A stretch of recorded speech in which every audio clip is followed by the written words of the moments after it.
Welcome to episode 1 of CDA Circulate, where we explore the ideas, strategies, and news shaping all things digital.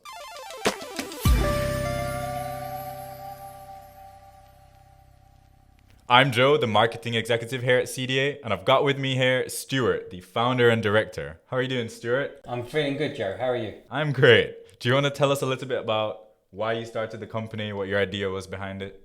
Yeah, that'd be a good intro, actually, Joe. I started the company 11 years ago, and I started it basically in frustration of working with digital or marketing or software agencies.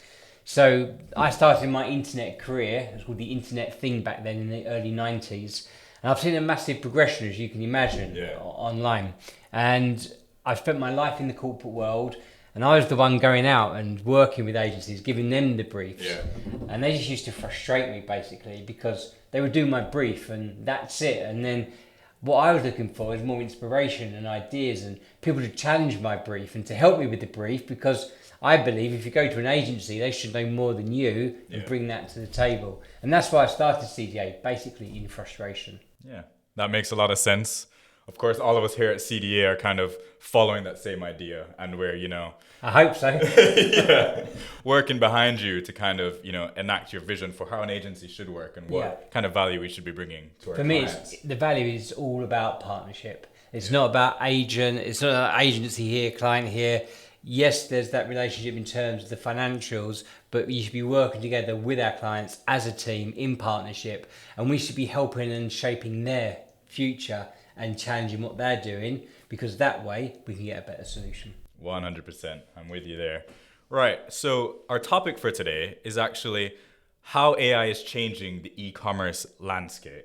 So, in the age of AI, there's a lot of change going on. AI, what a buzzword, eh? Yeah, exactly. And, we're doing a lot of work to try to help our clients figure out how that landscape's changing. So I just wanted to ask you a couple questions today so we can figure out what's actually changing. And I was thinking of asking you some questions on the customer side, how AI is changing shoppers' experience, and for the business side as well. So for our clients, for example, how AI is going to change their experience. So the first thing I wanted to ask you is, what would you say the biggest way AI is changing e-commerce today for customers? Well, I think there's a huge change happening right now with the world of AI in general and in the world of e-commerce. And I really break it down to two sections. One is before you even come to your e-commerce website, when you're doing your research. And the second is when you come to the website, how AI is affecting the purchase decision and the engagement and the influencing factors. So let's deal with the bit before you even get to the e-commerce website. Ever since Google's released, now I remember when Google's released, I'm that old, okay? I remember days before Google when it was just Yahoo and we had a browser called Netscape. So I'm going way back here. But for all of my career and all of my life, and probably most people that are watching this podcast, Google search results have been, you do a search term, I don't know, you're looking for a mobile phone, an iPhone 15, and you type that phrase into Google and you get website after website. Some are sponsored, some are organic listings, and you've got Google shopping at the side and paid links down the side. We've all grown up with this, and that's going to change hugely with the introduction of Google AI search and other search engines. And it's interesting, I was reading a report recently about how people have completely changed the way they're searching. We used to search key terms. Apple iPhone 15, for example, if I want to buy one, or a coffee mug or a laptop. What people are now doing is Googling questions. And they're asking things like, I have a budget of £500, I need a phone to last me for 2 years, what's your recommendation? And Google's algorithm, and the correct term here is a thing called GEO, which I don't like jargon, as you know, and it stands for Generative Engine Optimization. The way GEO works is it's looking for questions and answers on websites, and it's doing that exploratory piece before you even get to the website. And what that means in my prediction, and again, I've read reports on this, and I think this is going to happen, is Google are trying to make Google AI search the primary search channel. So at the moment, it comes up at the top, and there's a button to go to Google AI mode. What they said they wanted to do this last year, but they didn't get it in time, and I think it's because of the loss of revenue on advertising. It would be a massive change. Absolutely. And what it's going to be is when Google AI search is the default, people do that research phase that they do on the e-commerce website back in Google. So what I think it's going to mean is a complete decline in traffic. Yeah. I think, 50% plus drop in traffic to your website.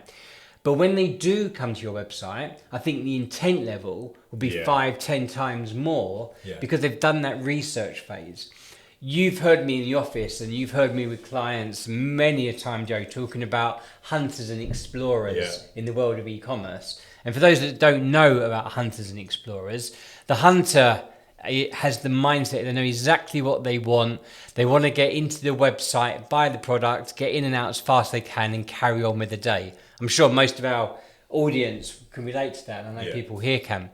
Whereas the explorer is someone that knows they want something, but they're not quite sure where to begin or how to begin or what product they need. And they normally come to a website and they're looking for inspiration blocks on the website. They're not doing that with the world of AI. They're doing that back in Google. They're asking Google. And it's not just e-commerce sites, interestingly. I was with some friends the other day and they were going to Venice for a weekend trip. And normally, if you think about when you go away, you would Google something like restaurants in Venice. They were Googling questions. They were saying, on this budget, this type of food, romantic dinner for two, where should we go in Venice for dinner? And then the Google AI come back with the results. And also, it then said, would you like me to book it for you? And it goes straight into OpenTable or all these various booking platforms. So it's not just the world of e-commerce, it's the world of lead generation. If you've got a B2B website, if you've got an e-commerce site, people are going to do that exploration back in Google. And that's the biggest change. And people have got to be prepared to make sure that their websites are in that conversation. This thing I mentioned earlier, GEO, Generative Engine Optimization. This is content that AI uses, and we're not just talking about Google here. We're using ChatGPT. People are using that to find information out as well, and other various AI platforms like Copilot, Claude. There's so many now, right? That's becoming a minefield on its own. And I think this is a massive opportunity, by the way, a massive opportunity 100%. Because if you think about traditional search engines and the way we search for years, we do SEO programs and to get people in these search results. It's all been flipped over, right? Because now we've got to come back for search on question data. I call it question data. It's a plain way of explaining it. And the trick now is, how do you get your website into that question content? And people got to think about their content strategies on their websites to do this, because this podcast is all about e-commerce. Let's focus on e-commerce. What it really means, if you want to get ahead of this search, is when you're designing or creating your website or looking at the content side, you need to have product data, but you need to have Q&A questions. The best usage for this product, who should buy this product, all that sort of thing. And you should use a schema to publish that back into the search engines to be able to get ahead on GEO. It means you've got to generate a lot of content, which is the flip side, because then people are saying, well, why don't we use AI to generate the content that we're going to use for the AI search? So you've got AI powering AI, and that doesn't quite work. And I'm seeing a lot of companies make mistakes, which we'll come on to a little bit later. But so the first thing for me, the biggest change is around the way people are going to find your website. And the headline for me is, prepare to lose 50%, I think, plus of your website traffic. But when they hit it, your sales conversion, I think it'll be 5-10 times higher, because they're in that mode. The hunter who knows what they want, they'll go straight to your website and buy it anyway. They probably bought from you before, they got trust with you. But the explorer will be doing that in that. And they've again, another report. In fact, I was at a conference a couple of weeks ago, Brighton SEO, which is a huge conference. And there's another one later on in San Diego. And they were saying that the amount of trust signal people have when something like ChatGPT or Google AI search recommends that website, it's really increasing the trust and the conversion rates. So that's interesting. So that's the biggest change. It's the way people are going to It's the way people are buying, the way people are searching. It's completely changed. And some people think this is scary, right? Because we've had 30 years of Google search as it is now, right? All of my life. But for me, this is such an exciting opportunity because you're flipping SEO around with this thing called GEO, and it's your opportunity now to really use that to your advantage and come back in search results. Yeah. Google are telling us, by the way, that Google AI will be the default search at some point this year. They said that last year. Again, advertising it's a really big revenue. shift. A lot of things to be, lost and gained. But what's interesting is Google, for the first time, are losing market share on search to things like ChatGPT, Claude, etc. So, and the thing to remember here as well, and I think people get confused with this, all these AI searches are using the same technology. Whether you're using Claude, whether you're using Copilot, ChatGPT, Google AI search, it's the same thing. It's about having that data on your website and those questions on your website that transpose into sort of FAQ questions, if you like, that into Google Plain search. English. It's kind of like a shift from keywords to more what's the most user-friendly question data, as you said. Correct. Things in written language, because that's how people interact with AI platforms. I saw a slogan a little while ago, actually, for a competitor company to us. And they were saying SEO is dead. GEO is here. I don't quite agree with that, because I think SEO is still big and it's still going to drive traffic, because a lot of people will keep to the default search. And it is a setting that people do. But definitely we're seeing the shift. And I think in a few years' time, perhaps that might be true, but not quite at the moment. It's something I found really fascinating. I'm obviously of a slightly different generation, but I grew up in what is, it's in some ways the Google generation. And it's exactly as you said. Not only when I'm looking for a product, but when I'm looking for information, I grew up Googling in a keyword sort of way. I would Google if I wanted to know what the flag of a certain country is. I'd Google the name of the country or a keyword. Whereas now, I'm starting to realize my search language is becoming more natural, more question-based. I'm asking long-form questions, complicated questions. And I think that change is happening across the board for everyone, as you've described. And it's changing how people shop online. 100%. It's changing how they find anything online. I don't think you can tie it down to generation, because, I'll take my mum as an example. So my mum is in her 80s.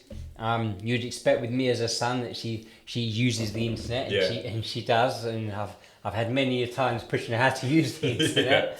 And she's asking the internet questions, not keywords for searches. I watch her use her computer and her phone, and I'm seeing that shift as well. And it's all generations that are doing it. But we're definitely going to this arena of, and I say the technical term, I don't really like jargon, as you know, Joe, is this generative engine optimization, GEO. That's definitely, it's going to only get bigger. That's the headline. 100%. Right. So we've spoken about some of the ways in which, search is changing for users, and how AI is kind of just transforming that whole process. Do you think AI assistants like ChatGPT, dedicated large language models, again, not to use too much jargon, do you think these are going to replace, A, search engines, and B, marketplaces like Amazon? Do you think that's possible in the future? That's a really good question, and I think we could be debating this for a long time. But just to give you some headlines here, there's definitely a shift, as we already discussed, around people's searching habits. We know that that's real, it's reality, data showing us that that's happening. Whether it will close down marketplaces like Amazon, for example, I doubt that, because I think Amazon are such a powerful tech giant. Everybody thinks Amazon's an e-commerce retailer. They're a tech giant. Technology trust company, me. They were doing things with tech way ahead of anybody else. I think they would adapt and change. I think where there's some dangers of AI is how companies are using AI. I think AI itself is clever. Of course it's clever. It's an algorithm. It's a self-learning algorithm. And to be fair, I'm in my 50s. I'm 52 this year. We've had self-learning algorithms for a long time. They're now branded AI. And the biggest threat to all this is how companies are using AI. I'll give you an example. I went to a website recently and I was reading a product description. And it was so obvious that the company who wrote the description had gone into ChatGPT or similar and said, write me a product description. We're here in the UK. The English language was not respected. It was using American. Dashes and punctuation. You can just spot it a mile. Perhaps more normal users, because I'm we're in it, aren't we? We're it's in easier it. for us to Wouldn't see it. But I'm noticing it. And the thing is, there's a debate, and again at Brighton SEO this was discussed, is AI generated content friendly for search? Right. And it can be, providing the prompts that the business use are doing it correctly. If you just say, here's a coffee cup, write me a description, well, it's going to be the same if you did that in company 1 or if company 2 did it. And that creates duplicate content that Google's not going to be that interested in. So for me, it's about how you use it. You need to give it a proper brief, like you would a copywriter, right? You need to talk to it about your tone of voice, how you appear. And a mistake I see all of the time, and this is not just about AI, is when retailers write product descriptions, they write a factual product description, right? That says, this is a Fred Perry polo shirt, it's in blue, it's size this, it's made from this material, and it's really factual. A good product description should not only give the facts about the product, it should give the reasons why you should buy that product from that website. Like customer service things, everything else. And it should get the tone of voice across of that business, because every business has a slightly different tone of voice. And then if you used AI to generate that product description, you can say to the AI, this is our company, this is our philosophy, this is our brand, this is what it means, this is the factual information, but this is why they should buy it from us. And then you can create much better product descriptions. But I'm seeing a lot of companies that have got tens of thousands of SKUs and a huge database of products. They're just being really generic, and it's really showing out. And if they're being that generic, so are their competitors. And that's going to cause them issues. AI is great at pushing fast forward on manual processes. That is a time saver, and it's a game changer. For me, it's about creating the correct environment for the AI to understand your business, but then to learn as well. Because it's all well and good creating product descriptions, for example. Are you testing that they've had a positive impact on your sales conversion? Are you monitoring it and changing the copy from day to day to see which one converts a bit higher, and using AI to perhaps monitor that as well? That's where you can be smart using AI. I think too many companies are just, AI is the buzz term. I said that earlier. Let's write a product description in Claude or ChatGPT, copy paste, without really thinking about it. And also that doesn't work. You've got to use it in a sensible and controllable way. And that will really help people to think and be more precise about it. It's something I've seen as well. It's, AI is a tool like any other tool. You can be good at it, you can be not so good at it. And it's only as good as the information that you're asking it to give you, isn't it? When you're writing product descriptions or when you're, creating copy for a web page, it can be extremely generic from AI, very obviously AI, or it can be a little bit more tailored to your business, as it should be. But it's just about how you're using it. Yeah, and there's another thing here about the long-windedness as well. It's great product descriptions that are so long, no one's going to read them.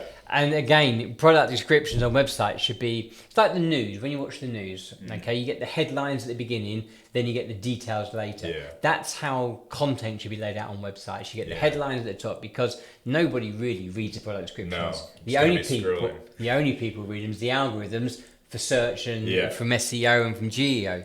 So, it can be too long-winded. And again, that's another telltale sign that you've just put a product description into AI and run with it. And there's a funny story recently. I watched a TV show, I'm sure many of the people watching this podcast do, The Apprentice. And there's a part where they were doing the business plans at the end. And there's a guy who was into tech, and he presented to Alan Sugar and the rest of the board a business plan, 80 plus pages long, all produced. Yeah. in AI. Obviously, yeah. And it was so criticised. And, you know, the winner actually won it with a 4-page business plan. Yeah. Because it told them what they needed. So AI does have the tendency, it can put a lot of waffle, I call it, which people don't want. People want facts and they want it quick. People don't have time anymore.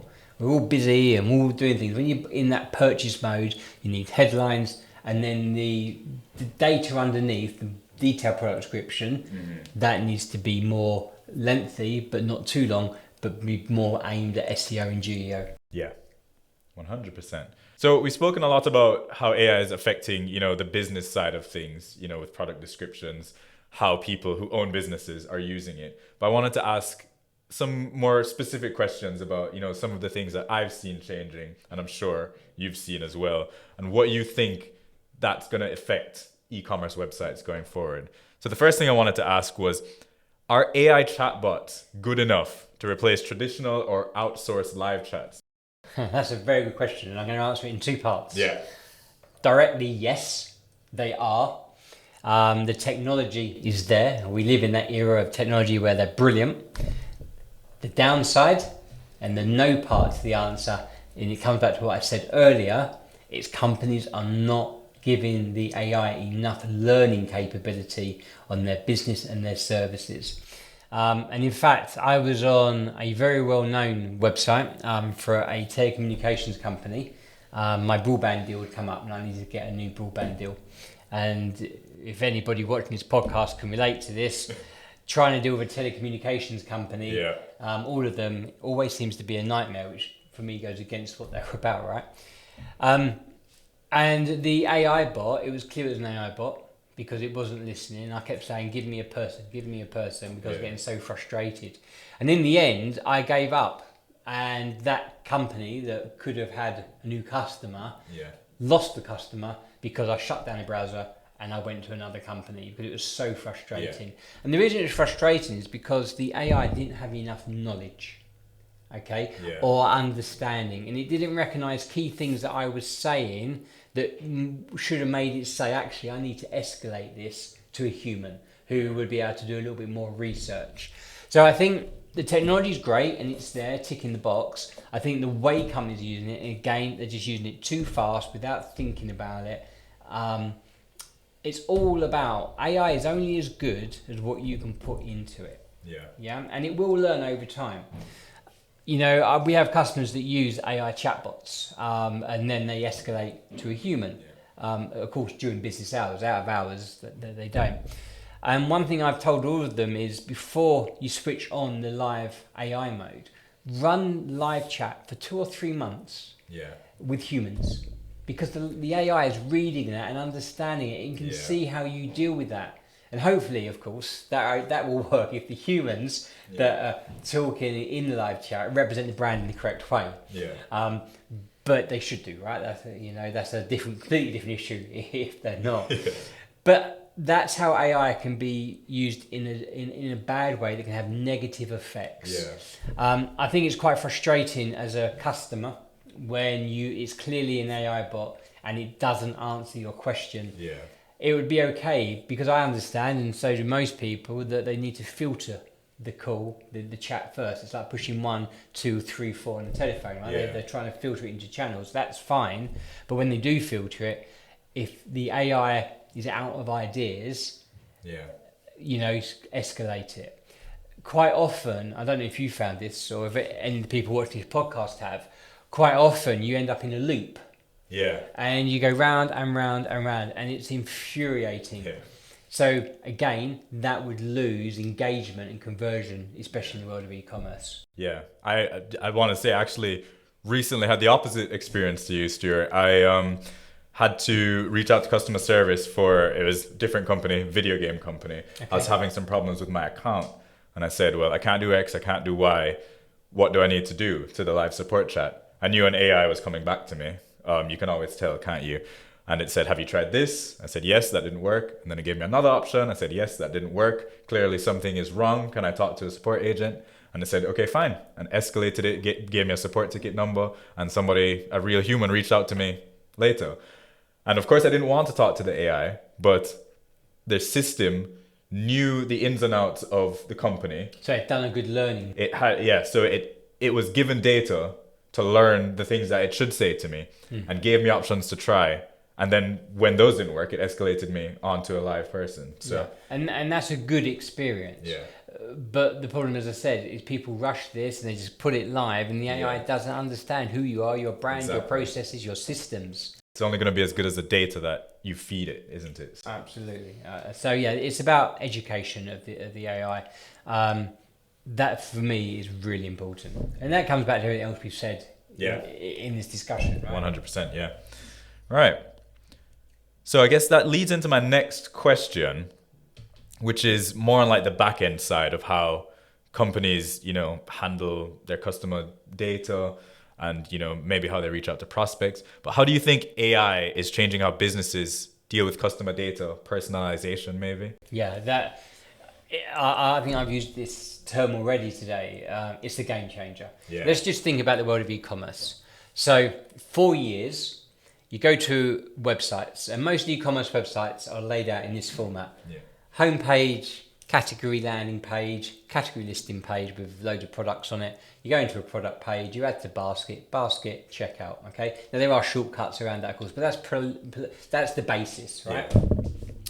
And what I'm seeing with AI is acceleration of presentation of product. So for example, I'm sure you've seen this, and I'm sure many people have seen this. You go to a website and you're looking to buy product X, and you're on product X's page, and at the bottom it says you might also like, or other buyers have also purchased.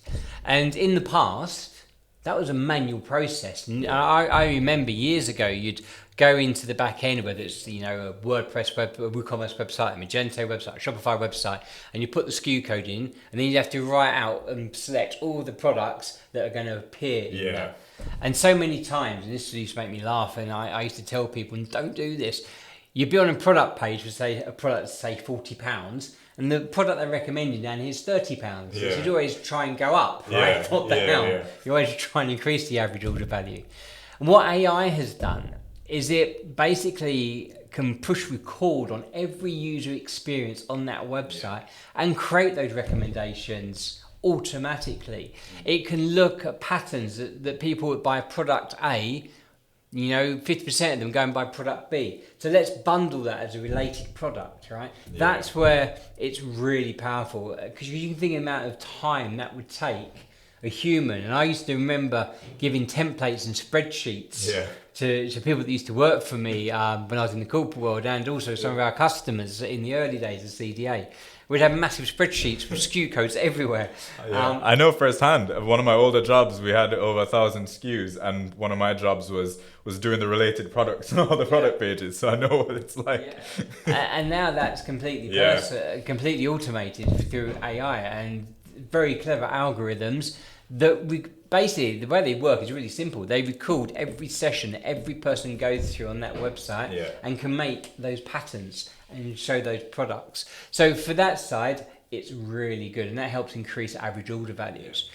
But the thing is, as you'll know, working at CDA, I've got in my head, and I think most people have adopted into this, 4 steps of e-commerce success. Step 1 is about visibility. If you have the best website in the world, if nobody can find it, then there's no point, right? Yeah. The second step is about engagement. When they land on the website, they don't click back into the search engine and go to another website. They stay on your website and go forward. They don't bounce off. Yeah. The third step is when they found something they're interested in, we influence them to take it to the next step of adding to basket and checking out. So it's visibility, engagement, influencing, and then once they've made a purchase, repeat.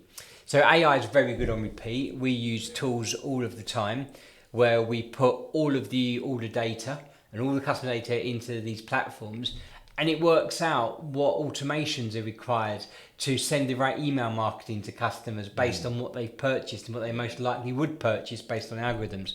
So that, for me, we can get the engagement rate up and the influencing rate up and the repeat rate using AI. And it pushes fast forward, as I said earlier, on all those manual processes like you used to do in your old company. It's a nightmare, right? It is. Yeah. So that's a really good use of AI. And again, people say to me, in fact, I was in a meeting last week with a new client, and they said, we want to do this, and we've got no idea how to do it. How do we even start programming it, they said. I said, we don't have to. In today's world, the great thing is, this technology, you don't need to reinvent the wheel. You can go and get it from a supplier and plug it into your website and be up and running in a few days, you know. It's so powerful and so easy. And that's where AI is a great advantage in the world of e-commerce. Making a lot of things easier, isn't it? Yeah, absolutely. And more importantly, Joe, it's making more relevance on the website. So, for example, let's do a really basic example. You buy a TV remote control. Yeah. It needs a battery, right? Yeah. Put the two together. In the old days, that would be a manual process of matching the SKUs together. Yeah. In today's world, AI automates that because it knows. Yeah. But would you buy a remote control without batteries? You'd expect them anyway, right? I don't know. Yeah. And one of the things that you get it on Amazon all the time, you say, for instance, you buy a remote controller or a piece of furniture, and then Amazon says things you may like and recommend you another remote controller, and I've already got one. Yeah. Perhaps they need to fine tune some of that AI, right? Exactly. Right. So we touched on this a little bit earlier, but I really want to talk about this a little bit more because I think it's really important. I wanted to ask, what are some of the risks as a business owner of over-reliance on AI-generated content? I think we've touched on a few of them already. Yeah. Like the product descriptions being too long, unrelevant. And I think this is not just about e-commerce here. I think a lot of businesses, again, are picking up on the buzz term of using, they've heard of things called Claude, ChatGPT, Copilot, etc. And, you know, they plugged it into their email. I have so many emails come through where you can tell they just pushed the button and it's written a reply. Again, how do I know that? Because I'm seeing dashes, I'm seeing bad punctuation, I'm not seeing the persona of that person coming through in the conversation. And I think it can be damaging to a brand. People, you know, I talk about, you know, I believe that people buy into a brand because why the brand exists. For me, when people talk about your brand, for example, as you know, I own CDA, you work at CDA. When you talk about CDA to your customers, I expect you to talk in the same tone of voice and language of CDA. You know, that's what brand guidelines are about, and that's what we spend money doing those sort of exercises as a company are, and millions of other companies. And I think AI can miss that completely. And again, a lot of companies, they think, well, we use ChatGPT, we use Claude, and they create an account, and they might do the paid account for X pounds a month. And then they just start typing into it, answer this email. What they don't do is the step before, where you can go into the settings and you can describe your brand. You can talk about how you want to be perceived. So it doesn't look like generic AI. You can say about response rates between, you know, keep them short and snappy, or, you know, give me war and peace. And you can define that as a global setting. And companies are not doing that. And again, this is the danger where companies are not quite using the AI correctly, whatever the platform, because they just start using it without really knowing what it can do in the first place. It's interesting, you know, I spend a lot of time with clients, training them and teaching them how to use AI.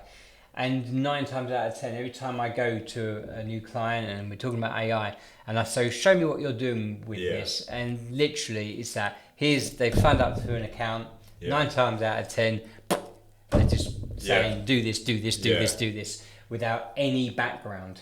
And it can impact the trust, can't it? I was reading a study that, you know, a lot of consumers, when they can identify that your content, whether it's images or copy, is all AI generated, then it impacts the trust that they have in the business. So if you're not doing the work that you need to do to make AI really work for you well, in terms of the brand guidelines and making sure the language matches, then it can be having the opposite effect of what you want it to be having. Even not just on the human side, but on the digital side as well. Because, you know, search engines like Google, it can impact SEO if it thinks your website's completely AI generated. It can, and let's pick up on that. That's a really good point, because some people were in the school of, if you create generated AI content, the SEO value of your website goes down, and other people say actually you can use AI content to make your SEO go up. So what is the actual truth here? Well, the truth is if you use generic AI, you are going to damage your SEO rankings. But if you can get the AI to be generated, think about what Google's trying to achieve.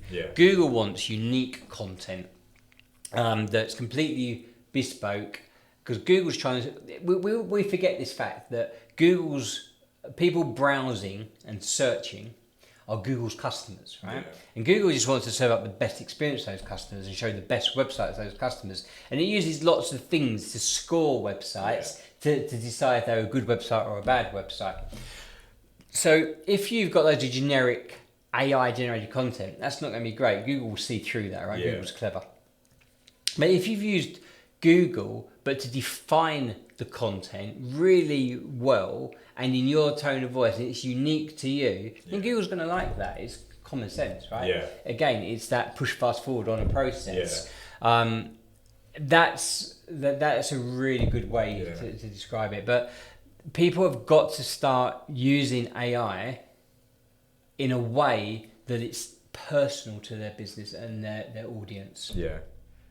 I think I like something that you said, which is think about what Google's trying to achieve. A lot of people get, scared of SEO, confused by SEO. And what I always like to say is Google's goal is to present us with websites that are valuable to us as a user, right? So the best way, the easiest, baseline way to make sure your website's good from an SEO perspective is to make sure that it's good from a user perspective, right? Because 100%. That's what Google's trying to push. So, and it's very clever at figuring that out. So if you're using generic AI and just pushing content that isn't unique to you, isn't saying anything of value or anything that kind of reinforces your brand, it's not good for a user experience. Therefore, it's not really going to boost your SEO either. So it's really important. Personalization, and you asked me a question earlier, and I forgot to answer this part, so I'm going to answer it now. It's about personalization that AI can bring as well in the world of e-commerce. The great thing with AI is it can identify. I'm sure you've all seen this. I'm going to use Amazon as an example, right?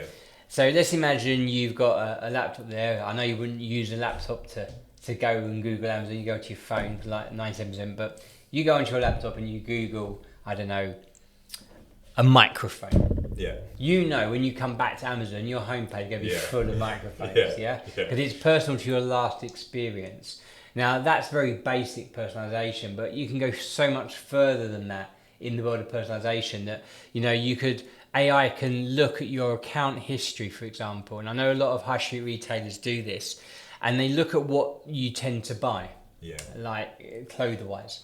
And then when you come back to the website, it's all personalized to you, what you like and what you have bought in the past. That's a great way of using personalization because you get the engagement rate up, and of course, you get the conversion rate up. 100%. Makes sense. Right. Well, this is all very valuable. One last question I wanted to ask you, and this is sort of the golden nugget for anyone watching who is like a small business owner trying to figure out how they can improve their e-commerce website really easily. How can a small e-commerce brand take advantage of AI without big funding or without, making some of the mistakes we spoke about today? Well, actually, I think, as I said earlier, this is the time these smaller companies are on the same playing field as the bigger companies. And why do I say that? Think about big companies, big e-commerce giants, and we can all think of them. When they need to make a change to their website and a content change in a platform, they're a big industry. It takes a long time to make change. I come from big corporates, and to do a simple change, a very agile change, would take 2-3 months, right?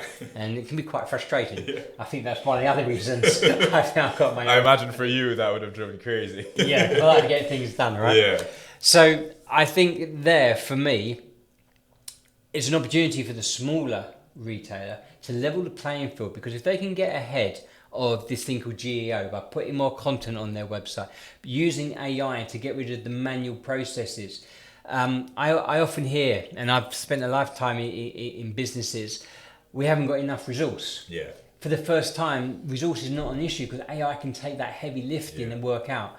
But the smaller businesses have got to be smart with the platforms they choose and how they use those platforms. But I actually think small businesses have got a huge opportunity right now to get into Google AI search and ChatGPT using the GEO search techniques and get themselves on the same playing field. I think this is the time. I think 2026 is a massive opportunity. 100%. Yeah, they stand the most to gain the most, don't they? Yeah, absolutely. So, yeah, that makes sense. Well, thank you so much for your time today, Stuart. I think we dove into a lot of really valuable information. You're welcome. Anyone watching, I'm sure, has come away from this with, a wealth of knowledge. I know I have. So, yeah. Right. Well, that's good. And as I say, if anybody's watching, if they want more help or advice, contact us, and we're here to help. That's the idea behind CDA, isn't it? Absolutely. We're here to help you figure all this stuff out. Digital can be very scary and confusing, especially if you're not used to it, or if you haven't been doing it as long as Stuart has. And that's why we're here. That's why I'm the granddad in the world of e-commerce. Thank you all for joining us. Make sure you guys subscribe if you want to see more content like this. Follow us on our socials, Instagram, LinkedIn, Facebook. Subscribe to us on YouTube and Spotify to be notified when our content goes live. And remember, at CDA, we're here to make digital and AI human.